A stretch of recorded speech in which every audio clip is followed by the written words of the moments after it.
Alright guys, so we got two cars here, two Chevys, of course. They both came in on the hook. Well, technically not. The Chevy Malibu at the bottom came in on the hook. This one was about to come in on the hook, and then at the very last moment, it actually started. Two different issues. That one just cranks, and will not start. This one has a very slow crank. I mean, really slow. And then the owner started to smell what smells like burning wires. So the starter kept doing this thing, and she said it started to speed up more and more, and it eventually fired up. I'll tell you one thing, when it got here, it was running perfectly fine. Let me show you guys what it's doing, or what it sounds like when you attempt to crank this thing. Just getting inside the car, it just smells like burning wires. So I'm gonna let you guys listen to this.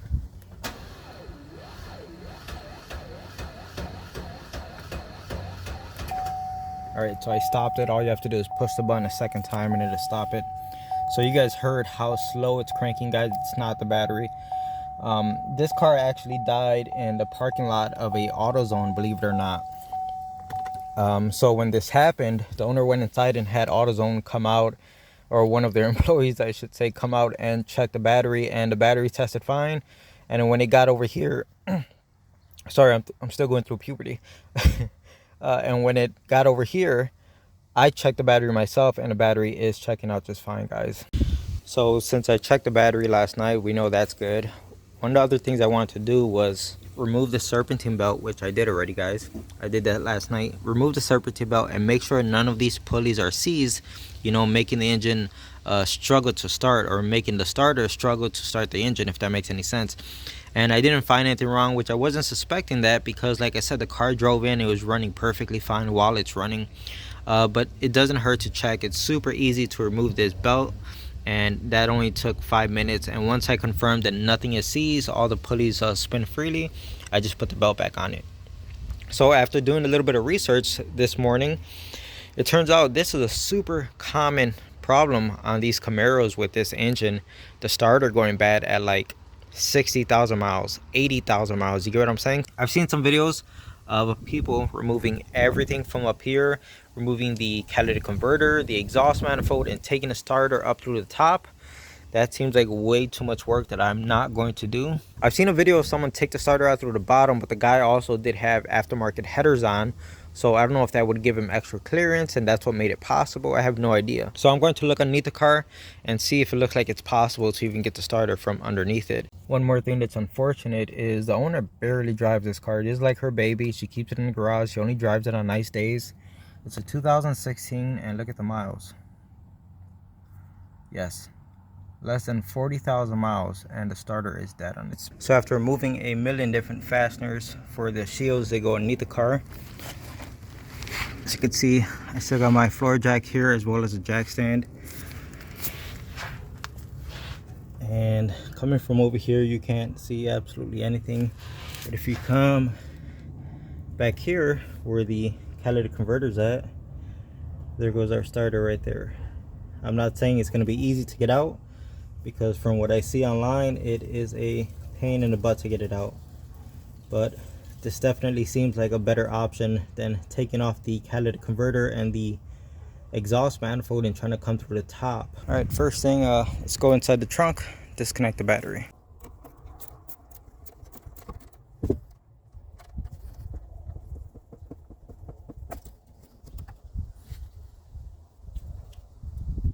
Whenever I see a battery inside of a trunk like this, and that the trunk doesn't have a keyhole like this car, I mean, it's just so stupid nowadays on how they're designing cars. It just blows my mind.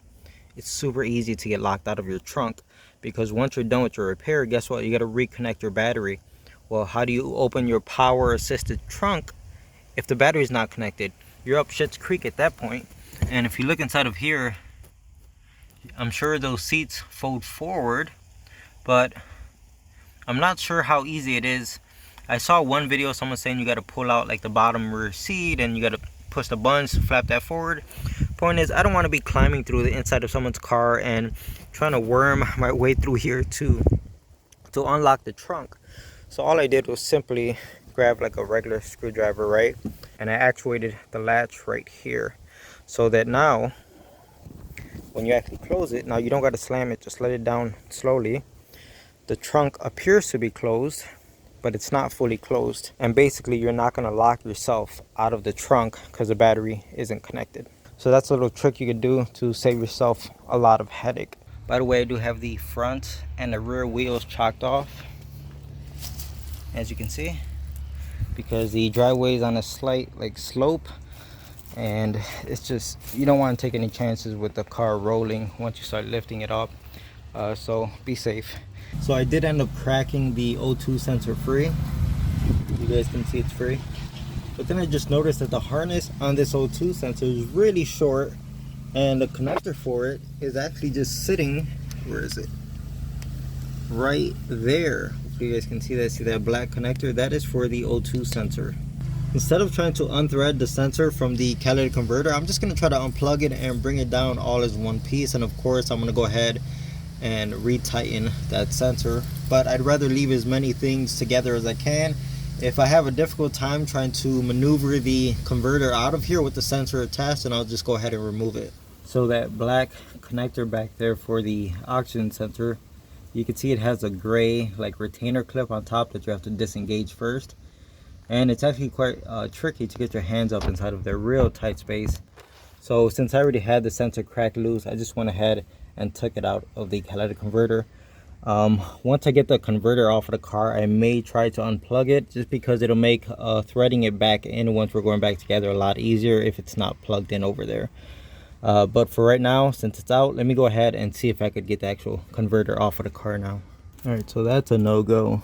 No matter which way you try, I can't get this thing out, and it's simply because the studs are still in the catalytic converter, and I just can't get them out far enough, just by a hair. And that's because the converter is hitting this brace right here, which you can't remove because it's welded to the subframe. Actually, I should say you can't remove it without removing the subframe. So the other option would be to try to pull back the exhaust, which I'm not doing because it would involve a lot more work way down there. The easiest solution is if we could get these studs out of here. So I'm gonna have to keep trying to do that, because that seems like my only option. So I've got my torch just sitting right here on the ground, and I'm trying to heat the flange of where the stud goes through, and hopefully get that metal to expand a little bit and we could release the stud. So I'm just gonna let this sit here for a few minutes, and of course just keep an eye on it and keep a water source near in case any fire starts. Definitely do not walk away from something like this. Stay here and watch it. As you can see, I did get the catalytic converter off, but the method I was trying to do of removing the stud was not working, guys. What ended up happening was this little tip right here where you put a 7mm socket on it, just completely rounded off and making it useless. So I ended up chopping that little tip off where the socket would go, chopped it off of this side, and this side I needed a little bit more clearance, so I chopped off maybe a quarter of the stud, and that gave me the clearance I needed to slide it out of the flange. Now I know some of you are yelling, oh, what a hack. Guys, this is not a hack. These are just old rusty bolts. It's so easy to replace these things, especially since it's off of the car. You could even weld a nut. Well, first of all, this thing still works 100%, because if you put it back on the car, there's enough threads here to fully engage a nut on there. 100%, no issues at all. But if you wanted to go the extra mile, just extract the two studs right now while the piece is off of the car and put brand new studs in it. Or what I would argue is the better option is to extract the two studs right now and just replace them with regular bolts, and the next person who has to remove this catalytic converter will thank you so much because dealing with these studs is just a stupid problem. So with the catalytic converter out of the picture, you can see now we have this giant opening right here, and this is the way the starter is going to come out through. I know this looks like a big enough opening right here, but no, it's not. This is the way we want to take the starter out. So if we look up inside of here, you can see there's two bolts, one there and one back there. Those are the two bolts we want to get out to remove the starter. There might be a third bolt, but I'm not really sure. I haven't looked into it too much, but I know we have to remove those two for sure. So I got the two bolts out for the starter. They both look like this. The starter is still not free. You can see now that it moves around, but I'm seeing this giant heat shield as a problem. It's held on with three, looks like 10mm bolts. Hopefully there's just 3. So let's go ahead and try to remove that heat shield and see if it makes a difference. And here goes that heat shield with the 3 bolts holding it in place. Once you get the bolts off, you're just gonna have to maneuver it and wiggle it until it comes out. It's wedged in there pretty good, but as you can see, it does come out. So with the heat shield out of the way, we got a better look at the starter. And at this point, the starter is completely loose. There's nothing else holding it in place besides the actual harness. You can see it's that big cable right there on the side that has like that metal bracket attached to it. I know the camera's not focusing, but that's it right there. And from the videos I've seen on YouTube, that is one of the biggest problems with this starter, is you need to be able to remove the harness while the starter is still in place, and you can see it's tucked up inside of there really well.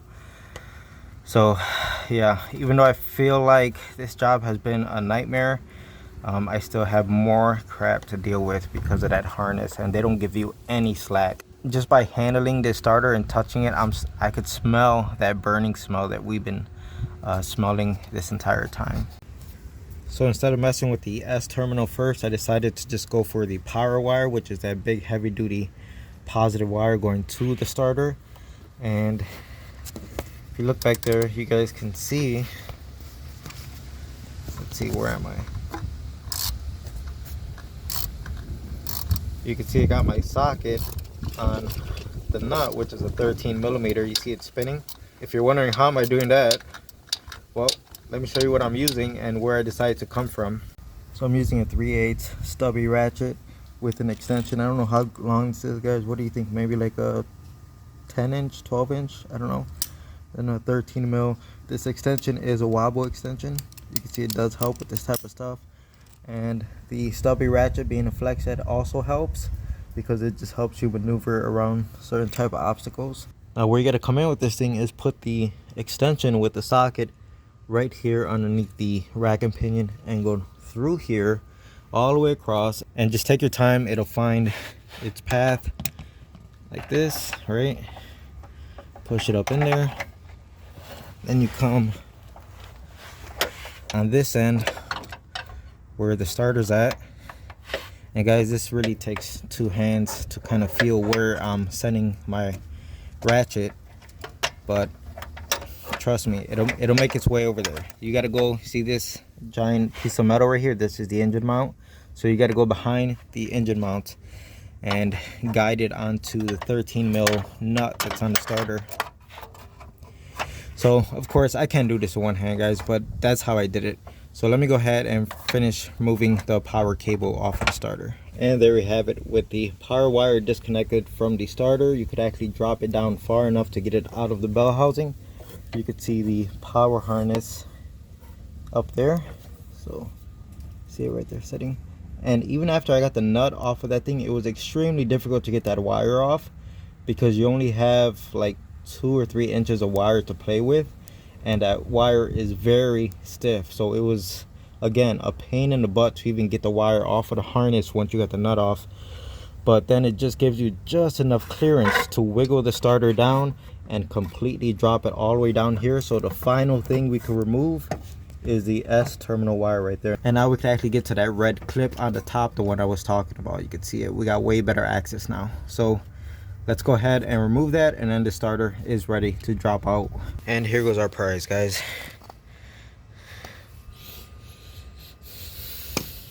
Sorry guys, I'm just smelling it. And yeah, that smells pretty toasty inside of it. It smells just like that burning smell we've been smelling while the engine is trying to crank. I was just praying I just want to get the starter out and I could take a break, because I don't actually have the new starter. It hasn't arrived yet, right? So I'm thinking to myself, I just want to get the old starter out and I could just clear my mind and take some time to relax before I have to start putting on the new part. And maybe about 10 minutes ago, I got in a Rock Auto box. Please don't tell me it's a starter, because if it is, that means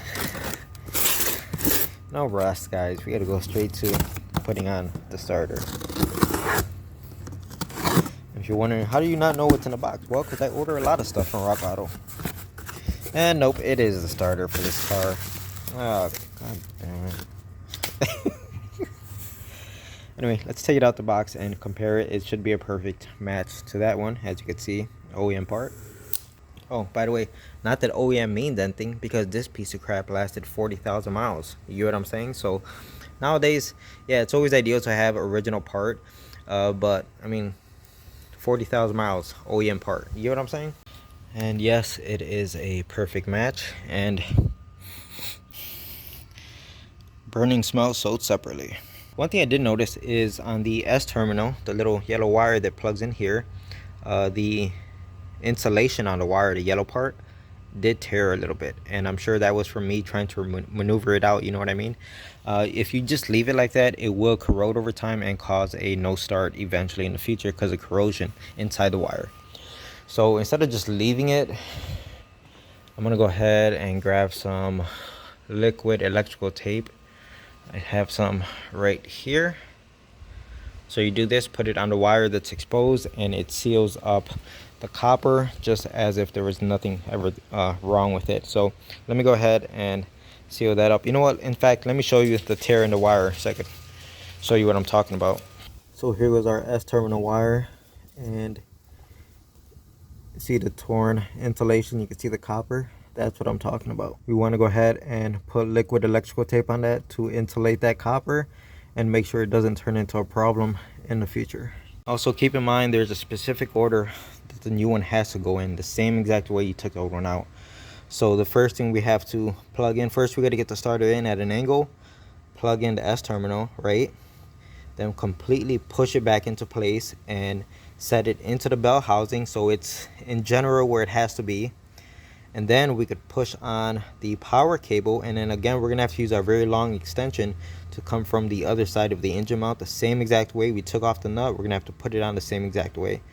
So it's just one of those things where you got to remember the process that you took to remove the old one, because you have to do it in reverse, and it's the only way it's going to work. You got to figure if something came out a certain way, it can only go in a certain way. So that's the process. All right, so I put the liquid electrical tape on that exposed copper on the wire, and then once that was done, I even sprayed it with TRC, which is more corrosion protection. You can never be too safe with this type of stuff. It's better to protect the wire right now than for the customer to have problems later down the road. Anyway, the new starter is sitting in place. I already got it up in there. The S terminal is connected. At this point, all I have to do, or even the power wire or cable is in its place. At this point, all I have to do is put the nut on, and we're gonna have to do it the same exact way. And since I can't get my hands up here, the nut needs to go on the socket already. So as you can see, I'm just using a piece of paper towel to hold the nut onto the socket, because my sockets don't have magnets in them. And I'm just gonna feed behind the motor mount again and come in here, get it on the stud, and then just start threading it on just like that. Okay, so that's the game plan. So I got the new starter in place, all the wires are connected, everything's bolted down, and I even reinstalled the heat shield, as you can see. So everything as far as the starter is 100% buttoned up. All I really have to deal with now is putting the catalytic converter back and the oxygen sensor. This thing's all set. Unfortunately, it's getting late. As you can see, losing daylight out here. Well, what am I talking about? It's already dark out here. But what I'm going to do is clean up my tools out here since it's too dark already. And tomorrow I'll finish putting the catalytic converter on. This new tool cart is a game changer. So it's neat to be able to pull this out to the car and have all my tools right here to work from. Or what I just use this for is to pick up all my tools off of the ground and put them on the cart here, and I could easily pull everything back into the garage. So it's the next day, and before slapping on the catalytic converter, I decided I wanted to crank the engine over and just make sure it starts normal. I know it's going to be very loud because there's no converter on it, but I don't want to go through all that trouble to put the converter on only to find out there's an issue. So battery's reconnected. Let me get the key.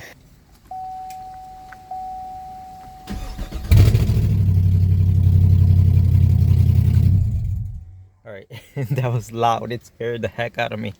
But yeah, it did start up just fine. You saw the first time I pushed the button, it kind of died for a second. And that's because I did not tighten down the negative battery post. I just kind of put it under and it's not tight. I'm sure if I were to tighten down that post, it'd be just fine.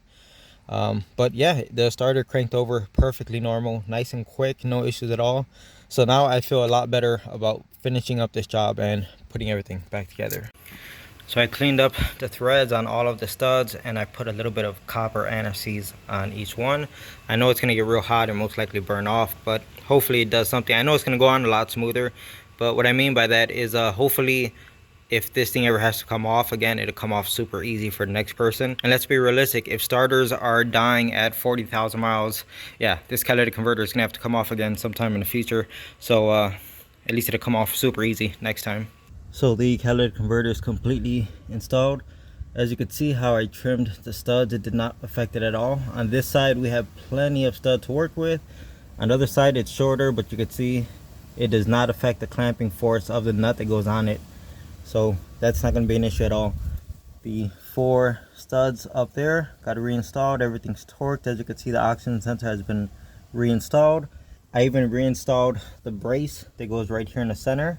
So this thing's pretty much good to go as far as functionality.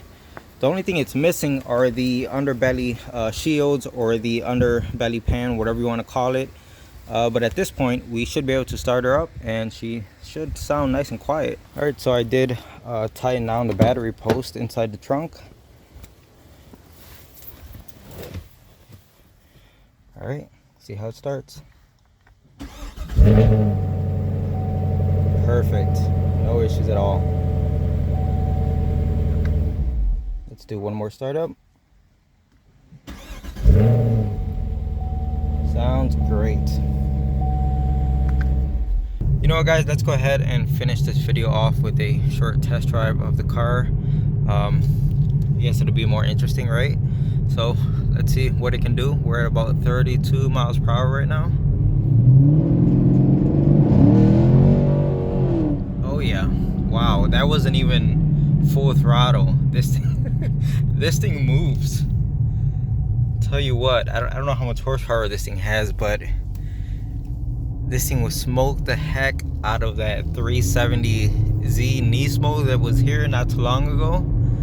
Yeah, this thing has some power. This thing's actually scary. I could feel like the rear end start to get out from underneath me.